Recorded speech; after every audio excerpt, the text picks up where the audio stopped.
Hello students, welcome to this class. You are in class 10th. In this class we will discuss pair of linear equation in two variables. I would like to say that if very first time you're watching this channel, please subscribe the channel and share to your friends, because at this channel you will study mathematics, science and English. My dear students, Hindi medium के भी कुछ students मेरे को देखते हैं, इस class को देखते हैं, इसलिए मैं अपनी भाषा यानी हिंदुस्तानी भाषा हिंदी में मैं इस क्लास को रखूँगा और सारी चीज़ें आपको बेहतर तरीके से सिखाऊंगा। एग्ज़ाम की बेहतर तरीके से आपकी तैयारी कराऊंगा। आप जब एग्ज़ाम में जाओगे तो आपको ऐसा नहीं लगेगा कि ये वाला क्वेश्चन मैंने नहीं पढ़ा है, आपको ये लगेगा कि मैंने सारा कुछ पढ़ा हुआ है और मेरे नंबर यानी कि आप ऐसा सोचोगे कि मेरे नंबर 90 अबव ही रहेंगे। आप विश्वास रखोगे, आप कॉन्फिडेंस में रहोगे तो आप क्लास को शुरू से लास्ट तक देखें, स्किप ना करें।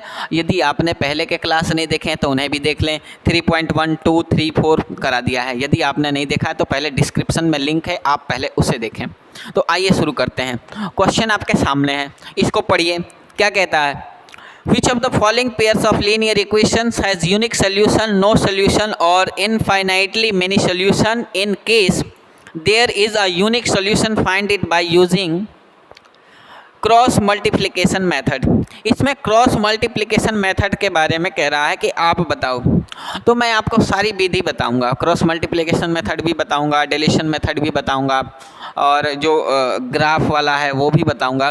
तो पहले इसको जो लीनियर इक्वेशन है, यहाँ पे unique solution, many solution, no solution की बात की जा रही है, उसके लिए कुछ फार्मूले हैं जिसको जानना ज़रूरी है। तो आप इसको देखो। और हिंदी मीडियम वाले आपके पास बुक है, आप उसमें हिंदी की बुक खोलें और वहाँ से देखते रहें। मैं फार्मूला लिखता हूँ। तो यहाँ पे पहला फार्मूला है A1/A2 is equal to not B1/B2 is equal to not B1/B2। तो हम इसमें कहेंगे वन सॉल्यूशन, यहाँ पे वन सॉल्यूशन। और वन सॉल्यूशन को ही हम लोग क्या कहते हैं? हैज यूनिक सॉल्यूशन भी कहते हैं। वन सॉल्यूशन या यूनिक सॉल्यूशन भी कहते हैं। यहाँ पे यूनिक लिख दिया, सॉल्यूशन, यूनिक सॉल्यूशन भी इसी को कहते हैं। सेकेंड वाला फार्मूला कहता है A1/A2 is equal to B1/B2 और इज इक्वल टू C1/C2। तो यहाँ पे हो जाता है मेनी सॉल्यूशन। ऐसा रहेगा तो हम लिखते हैं मेनी सॉल्यूशंस। मेनी सॉल्यूशंस भी कहते हैं और भी कहते हैं इनफाइनाइटली सॉल्यूशंस भी इसको कह देते हैं। इनफाइनाइटली,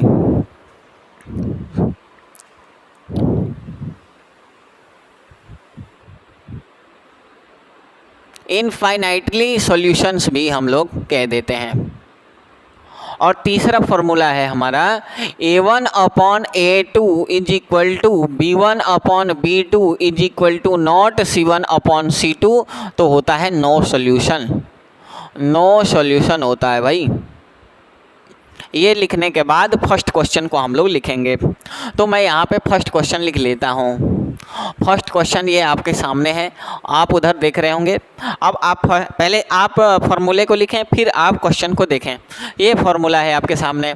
तो यहाँ पे है x - 3y - 3 is equal to 0 और यहाँ पे लिखा है 3x माइनस का 9y माइनस का 2 इज इक्वल टू 0। और हम लिखेंगे A1x और यहाँ पे B1y और plus C1 is equal to 0 और लिखेंगे A2x प्लस B2y और plus C2 is equal to 0। और फिर लिखेंगे A1 इज इक्वल टू, यहाँ से देखो x को छोड़ दो, ये पहला इक्वेशन है, ये फर्स्ट है और ये सेकंड है। यहाँ ये फर्स्ट हो जाएगा और यहाँ पे ये सेकंड हो जाएगा भाई। तो देखो फर्स्ट वाले का कंपैरिजन करेंगे, to comparison with first equation. दोनों फर्स्ट वाले में कंपैरिजन करिए। x यहाँ है, x यहाँ है, x को छोड़ दीजिए। A1 बराबर कुछ नहीं दिख रहा है, A1 x के साथ कुछ भी नहीं है, तो A1 बराबर 1 मान लेंगे। A1 इज इक्वल टू 1 आ जाएगा। यहाँ पे y इज इक्वल टू, देखिए अब यहाँ पे लाइन मिटा देता हूँ, आपको दिक्कत हो सकती है समझने में, तो इसको मिटा दिया। मैंने कहा y को देखो, यहाँ फर्स्ट वाले को देखो, y इज इक्वल टू क्या है, y इक्वल है, यहाँ पे B1 इज इक्वल टू -3 है y को छोड़ दीजिए तो b1 is equal to minus का 3 है, और यहाँ पे c1 इज इक्वल टू भी माइनस का 3 दिख रहा है फर्स्ट वाले में, c1 इज इक्वल टू -3। आप 2-3 क्वेश्चन को देखोगे आपको पूरा समझ में आएगा, पहले ही नहीं आता है समझ में। a2 इज इक्वल टू, देखो यहाँ पे दूसरे को देखो, यहाँ पे x को छोड़ दो, इस x को छोड़ दो, a2 इज इक्वल टू 3 दिख रहा है, a2 इज इक्वल टू 3 हो जाएगा। यहाँ पे देखो y को छोड़ दो, दूसरे वाले में y को छोड़ दिया, इन दोनों y को छोड़ दिया, b2 इज इक्वल टू क्या दिख रहा है, 9 दिख रहा है, माइनस में है तो -b, माइनस में है तो -b लिखेंगे, b2 इज इक्वल टू 9 आया।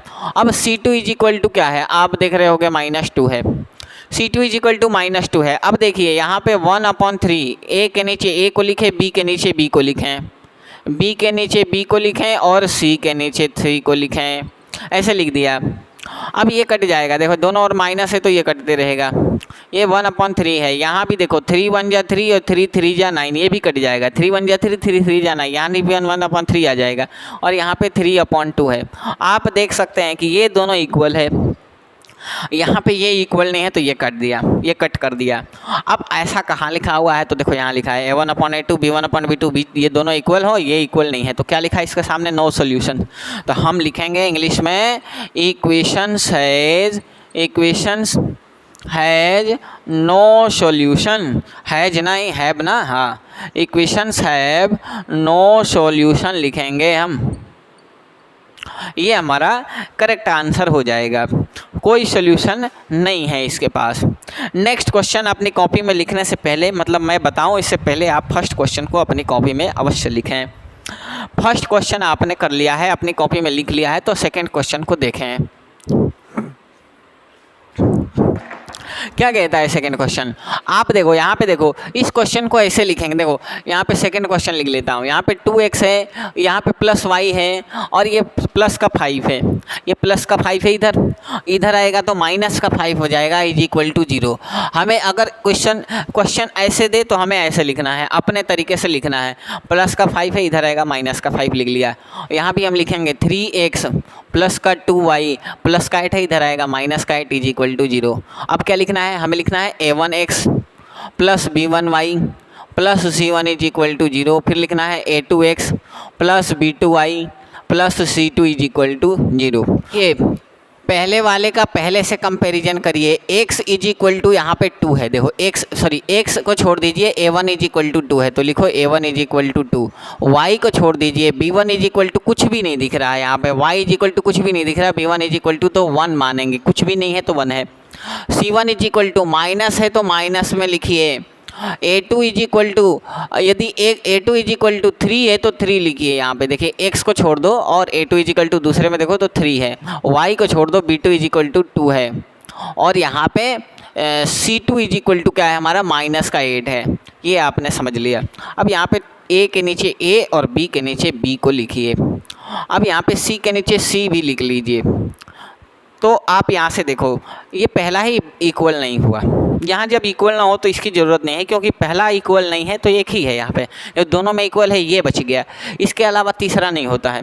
तो यानी कि आप ऐसे देख लिए, जब यहाँ पे ही इक्वल नहीं है तो आप लिख सकते हैं पहला वाला ही जब इक्वल ना हो तो आप क्या लिखेंगे, यूनिक सॉल्यूशन या वन सॉल्यूशन लिखेंगे। तो मैं लिख देता हूँ यहाँ पे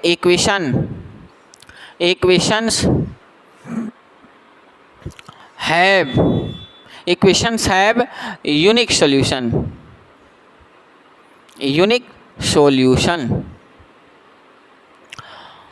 हिंदी मीडियम वाले क्या लिखेंगे, लिखेंगे एक अद्वितीय हल है। हिंदी मीडियम वाले क्या लिखेंगे, लिखेंगे एक अद्वितीय हल है, अद्वितीय हल है।